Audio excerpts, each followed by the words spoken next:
జిఎస్కి అయితే like standard book list ఉందండి. జాగ్రఫీకి ఇదే 11th and 12th ఎన్సీఆర్టీస్ ఉంటాయి. ఇంకా గోచిలియంగ్ అని ఒక బుక్ ఉంటుంది. అది కూడా కొంచెం సెలెక్టివ్ రీడింగ్ చేయాలన్నమాట, పీవైక్యూస్ చూసి. ఫిజికల్ జోగ్రఫీ ఎలిమెంట్స్ అనమాట. ఇయర్ అడిగాడు ఫ్యూర్డ్స్ అని, అందులోంచి వచ్చింది. కొంతమంది స్కిప్ చేసి ఉంటారు. అది ఇంకా ఇంకోటి మాజిద్ హుసేన్ అని ఒక బుక్ ఉంటుంది అనమాట ఇండియన్ జోగ్రఫీకి. అది ఎక్కువ మంది చదవరు, బట్ ఇండస్ట్రీ పార్ట్ కోసం నేను చదివి అందులోంచి తీసుకున్నాను అనమాట. ఇది జోగ్రఫీకి ఇది చేశాను. టెస్ట్ సిరీస్ ఇంకా ఉంటాయి కదా, అందులోంచి యాడ్ చేసుకుంటూ ఉండే అనమాట. హిస్టరీకి వచ్చేసరికి స్పెక్ట్రమ్ బుక్ ఉంటుంది, రాజీవ్ బహేర్ అనే మోడర్న్ హిస్టరీ. అది ఏన్షియంట్ అండ్ మిడివల్కి ఎన్సీఆర్టీసీ అనమాట.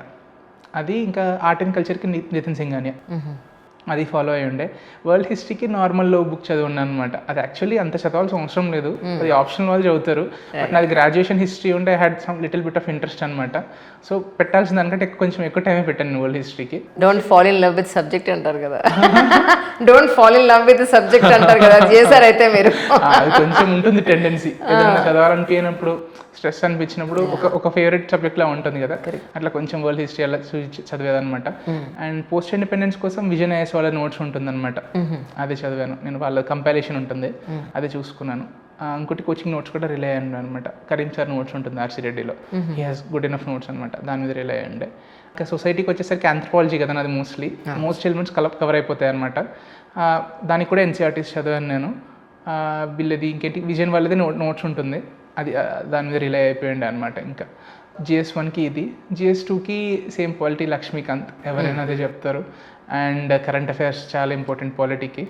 అది ఇంకా కొన్ని దిపిన్ సార్ అని వాళ్ళ కరెంట్ అఫైర్స్ నేను క్లాసెస్ ఇయర్ అటెండ్ అయ్యి ఉండే అనమాట, MG+ అని. బట్ ఏంటంటే అందులోంచి అంత హెల్ప్ అయినట్టు నాకు అనిపించలేదు, ఎందుకంటే స్కోర్ పెరగలేదు అనమాట GS2లో. బట్ కోర్ట్ కేసెస్ మాత్రం చాలా రాసుకున్నాను నేను. ఈసారి కోర్ట్ కూడా చేశాను, బట్ ఏంటంటే ఆ స్కోర్లో ఇంప్రూవ్మెంట్ కనిపించలేదు నాకు. సో అండ్ బేర్ యాక్ట్ ఉంటుంది, RPA యాక్ట్ అని. ఆ యాక్ట్స్ నేను ఇంకా లిటరల్లీ సెక్షన్స్ అన్ని రాసుకున్నాను అనమాట. RPA యాక్ట్ అని, రిప్రజెంటేషన్ ఆఫ్ పీపుల్ యాక్ట్ 1951. ఆ యాక్ట్ తీసుకొని అట్లా సెక్షన్స్ రాసుకున్నాను. ఇంకా స్టాచ్యుటరీ బాడీస్ అవన్నీ ఉంటాయి అనమాట, ఒక సెక్షన్ ఉంటుంది. అందులో ఏంటంటే కరెంట్ అఫైర్స్ చూస్తూ ఉండాలన్నమాట. సో అదొకటి నేను క్లియర్గా ఐడెంటిఫై చేశాను. అమెండ్మెంట్ యాక్ట్ వచ్చింది, కాంపిటీషన్ కమిషన్ ఆఫ్ ఇండియాది, ఇయర్ అడుగుతారు అనుకున్నాను, అది అడిగేశాడు అనమాట. సో అట్లా కరెంట్ అఫైర్స్ లింక్గా ఉంటుంది అనమాట మోస్ట్లీ GS2. గవర్నెన్స్కి అండ్ సోషల్ జస్టిస్కి అగైన్ విజన్ వాళ్ళ మెటీరియల్ మీద రిలే అయి ఉండే అనమాట, ఎందుకంటే there is no standard book అనమాట దానికోసం. సో అది. అండ్ ఇంకొకటి GS2లో ఇంకంతే, GS2 IR ఉంటుంది. IRకి కూడా అగైన్ కరెంట్ అఫైర్స్ ఫాలో అవుతాను అనమాట, PIBలో కానీ లైక్ యూట్యూబ్లో ఎక్కడ దొరికితే ఒకసారి IR గురించి ఐ యూస్ టు ఫాలో అనమాట, because I was interested in it. అది ఇంకా విజన్ వాళ్ళది మెటీరియల్ చదివాను అనమాట. కొంచెం డేటా ఎక్స్టెన్సివ్గా ఇచ్చేవాళ్ళు అనమాట వాళ్ళు. So I use to do that for IR. GS3కి again it's a very vast paper. ఎకానమీకి శ్రీరామయ్యస్ నోట్స్ దొరుకుతుంది, స్పైరల్ బైండెడ్ నోట్స్, అది చదువున్నాను. రమేష్ చంద్ కూడా చదువుండే, కానీ అదంటే చాలా బల్కీ బుక్, దాని నుంచి పెద్ద రిటర్న్స్ రావన్నమాట. ఇప్పుడు అడగట్లేరు ఎక్కువ. న్యూస్ పేపర్ వెనకాలకి బిజినెస్ పేజ్ ఒకటి ఉంటుంది కదా, అందులో నుంచి కొన్నిసార్లు కాన్సెప్ట్స్ లిఫ్ట్ చేసి అడుగుతున్నాడు అనమాట.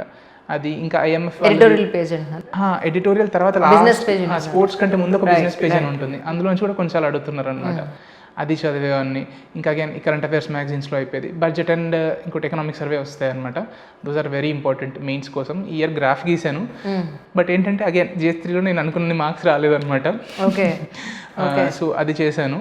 అండ్ డేటా చాలా కలెక్ట్ చేయాలన్నమాట, డయాగ్రామ్స్ కానీ, పై చార్ట్స్ కానీ, గ్రాఫ్స్ కానీ, ఇవన్నీ గీస్తే ఏంటంటే some kind of value addition లా ఉంటుంది అనమాట వాళ్ళకి. సో ఇది ఎకానమీకి. సైన్స్ అండ్ టెక్నాలజీకి వచ్చి అగైన్ కరెంట్ అఫైర్స్ మ్యాగజైన్సే అండి, మోస్ట్లీ అవే వాళ్ళే కవర్ చేస్తారు. అదేంటంటే మోస్ట్లీ కరెంట్ అఫైర్ రిలేటెడ్గా ఉంటుంది. ఇయర్ చంద్రయాన్ గురించి అడిగారు అనమాట. So everybody knows Chandrayaan, it was a very big achievement. Chandrayaan 3 గురించి అడుగుతారు. ఎన్విరాన్మెంట్కి వచ్చేసరికి Shankaraiah's book, everybody reads that only, అదే అండ్ కరెంట్ అఫైర్స్ విజన్ నుంచి. ఆ తర్వాత ఇంటర్నల్ సెక్యూరిటీ వచ్చేసి అశోక్ కుమార్ IPS అని ఒక బుక్ ఉంటుంది, అది చదివాను నేను. అది డిజాస్టర్ మేనేజ్మెంట్కి అగైన్ విజన్ వాళ్ళది అది ఉంటుంది కదా, ఆ మెటీరియల్ ఫాలో అయ్యాను అనమాట. అందులో ఏంటంటే కొన్ని లిమిటెడ్ డిజాస్టర్స్ ఉంటాయి, 6 or 7 ఉంటాయి అనమాట. అవి NDMA గైడ్లైన్స్ అని ఉంటాయి అనమాట. అదే కొన్ని గుడ్ ప్రాక్టీసెస్. శూన్య IAS బుక్ ఉంటుంది ఒకటి, ఆ బుక్ GS3కి శూన్య IAS అని, అందులోంచి తీసి రాసుకున్నాను అనమాట. లైక్ చైనాలో స్పాన్ సిటీస్ అని అంటారనమాట, ఆ మోడల్ ఇట్లా కోట్ చేయడం కోసం అవి తీసి రాసుకున్నాను అనమాట నా నోట్స్లో. ఇంకా ఎథిక్స్కి వచ్చేసి DK బాలాజీ బుక్ అని ఒకటి ఉంటుందన్నమాట, అది ఫాలో అయ్యాను అనమాట. అండ్ ఇంకా ఎథిక్స్కి అయితే ఎక్స్టెన్సివ్గా ఎగ్జాంపుల్స్ రాసుకున్నాను నేను ఒక ఆన్లైన్లో. ఒకటి ఏంటంటే టాపర్స్ నుంచి అందరు రాస్తారు, నా ఎక్స్పీరియన్సెస్ నుంచి నేను రాయడానికి ట్రై చేశాను అనమాట. పర్సనల్ ఒకటి, ఇంకొకటి గ్రాడ్యుయేషన్ నుంచి అనమాట. అదేంటంటే కొంచెం ఎడ్జిస్తుంది అని. థ్యాంక్ఫుల్లీ ఎథిక్స్లో అది వర్క్ అయ్యి కొంచెం పెరిగాయి, మార్క్స్ బాగానే వచ్చాయి సార్ రిలేటివ్లీ. ఓకే, సో అది వర్క్ అయింది. సో జిఎస్కి ఇది strategy. That's so nice. Actually paper reading point of వ్యూలో మీరు నిజంగా చేశారా అది అంటే? డెఫినెట్లీ అది ఇంకా ఎట్లా అంటే లైక్ పేపర్ మీకు చదివే అలవాటు లేకపోతే it will be very very hard. ఎందుకంటే ఎగ్జాంపుల్స్ అందులో నుంచి వస్తాయి, కరెంట్ డెవలప్మెంట్స్ అందులోనే వస్తాయి. అండ్ అదేంటంటే ఒకసారి మీరు పేపర్ చదవకుండా డైరెక్ట్ విజన్ మంత్లీ మ్యాగజైన్స్కి వెళ్ళిపోతే రిటెన్షన్ ఉండదు అనమాట. So that is the other issue. మీరు ఈరోజు చదివితే మీకు ఒకసారి అవుతుంది కదా, మళ్ళీ అందులో మంత్లీ మ్యాగజైన్లో చదివినప్పుడు మీకు రివిజన్లా ఉంటుంది, మీకు గుర్తుండిపోద్ది అనమాట. అండ్ కొన్ని యూనిక్ ఎగ్జాంపుల్స్ ఉంటాయి కదా, అవి పేపర్లోనే ఉంటాయి. ఆ మ్యాగజైన్లో ఏంటంటే కట్ ఆఫ్ చేస్తారనమాట. ఇంకోటి యోజన కూడా యూస్ టు స్కిమ్ రీడ్ అనమాట. స్మార్ట్గా ఏంటంటే మొత్తం చదవడం కష్టం వద్దని వీళ్ళు ఈ అకాడమీస్ ఉంటాయి కదా, వాళ్ళు కొంచెం కట్ చేసి పెట్టేవాళ్ళు అనమాట, ఏది ఇంపార్టెంట్ అని. అంతవరకు చదివామని యోజన కూడా. So I was trying to reach అనమాట, చదవడం ట్రై చేసేవాడిని. ఓకే మనకి కీవర్డ్స్ ఉన్నాయా, ఏదైనా గుడ్ ఎగ్జాంపుల్స్ ఉన్నాయా, కేస్ స్టడీస్ ఉన్నాయా అని. మోస్ట్లీ బైజూస్ వాళ్ళ దాంట్లో చూసేదనమాట నేను. ఇది ఏంటిది ఈ యోజన మ్యాగజైన్స్ది సమ్మరీ. ఎక్స్ప్రెస్ చదివి ఇనీషియల్గా హిందూతో స్టార్ట్ చేశాను. బట్ ఏంటంటే ఇంటర్వ్యూకి వచ్చేటప్పుడు 21 నాకు చెప్పారనమాట, వీళ్ళు చాలా క్రిటికల్గా ఉంటారు, బ్యాలెన్స్డ్ ఒపీనియన్స్ ఇవ్వాల్సి వస్తుంది కదా ఇంటర్వ్యూలో. సో అప్పుడు ఎక్స్ప్రెస్కి షిఫ్ట్ అయ్యి ఉండే. సో ఈ ఇయర్ కూడా I was sticking with Indian Express ఉంది. మెయిన్స్ పాయింట్ ఆఫ్ వ్యూలో మనకంటూ ఒక యూనిక్నెస్ని మనం ప్రజెంట్ చేయాల్సి ఉంటుంది అని అంటారు. సో మీరు ఎలా రాశారు, ఎలా ప్రిపేర్ అయ్యారు మెయిన్స్కి? ఇప్పుడు ఈ మొన్న రాసిన ఎగ్జామ్కి మీరు ఎలా రాశారంటే ఏం చెప్తారు? మెయిన్స్కి లైక్ అది మోస్ట్లీ ఎట్లా అంటే సంథింగ్ వాళ్ళకి ఒక కోర్ ఎక్స్పెక్టేషన్ ఉంటుందండి. ఆ కోర్ని ఖచ్చితంగా అడ్రస్ చేయాలి. బియాండ్ దట్ మీరు ఏదైనా వాల్యూ యాడ్ చేస్తే దే విల్ అప్రిషియేట్ అనమాట. Maybe they will give you 1 mark more. Example ఎట్లా అంటే ప్రెజెంటేషన్లో అయ్యి ఉండొచ్చు, మీరు మ్యాప్స్ గీస్తారు. జోగ్రఫీలో మీరు ఒకవేళ మ్యాప్స్ గీసి మీరు పాయింట్స్ చూపించారనుకోండి, so they will be little bit impressed అనమాట. Okay he showing something that's relevant అని. సో అట్లా ప్రెజెంటేషన్లో కొన్ని టెక్నిక్స్ ఉంటాయి. ఇంకా ఇంట్రడక్షన్లో కంక్లూజన్లో దే విల్ రైట్ డేటా అనమాట. కరెంట్ ఈవెంట్స్ డెవలప్మెంట్స్ ఏం జరుగుతున్నాయి. ఇప్పుడు వాటర్ గురించి వచ్చింది అనుకోండి, per capital water availability 1500 BCM ఉంది, ఇప్పుడు ప్రెసెంట్గా 1400 ఉంది, తగ్గుతూ ఉంటుంది. అట్లా డేటా కోడ్ చేయడం కానీ central ground water code bureau నుంచి. సో ఇవి చేస్తే ఏంటంటే they will have that extra అనమాట, ఐసింగ్ ఆన్ ద కేక్. ఇంకా అది ఉత్త ప్లెయిన్ కేక్ బదులు మీరు క్రీమ్ కేక్ ఇస్తున్నట్టుగా ఉంటుంది అనమాట. దానివల్ల ఒక్కొక్క మార్క్ పెరిగినా కూడా ఒక్కొక్క క్వశ్చన్కి you will get 20 marks more in 1 paper. Correct. So that is what will decide. మీరు జనరల్గా ఇప్పుడు ఆల్మోస్ట్ 4 అటెంప్ట్స్ అయ్యాయి మీవి. సో ఇప్పుడు ప్రిలిమ్స్ అంటే మీకు ఐ డోంట్ థింక్ సో మీరు భయపడతారని నేను అనుకోవట్లేదు. కేక్ వాక్లా ఉంటుందేమో అనుకుంటున్నాను. నో కొంతమందికి ఫిలిమ్స్ అలా కేక్ వాక్ లాగా అయిపోతుంది, బట్ నాకు బిగ్గెస్ట్ హర్డిల్ ఫిలిమ్స్ అండి. అవునండి. ఎందుకంటే లైక్ ఏంటంటే చెప్పాను కదా, it's mostly like uh practice ఉండాలన్నమాట. So you have to be regularly practising for films.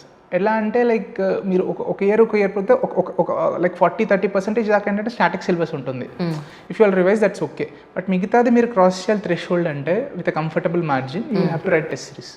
అక్కడి నుంచే వస్తాయి కొన్ని. ఓపెన్లీ స్పీకింగ్ నాకైతే కొన్ని తగులుండే అనమాట, ఫారం వాళ్ళ దాంట్లో నుంచి కొన్ని తగులుండే.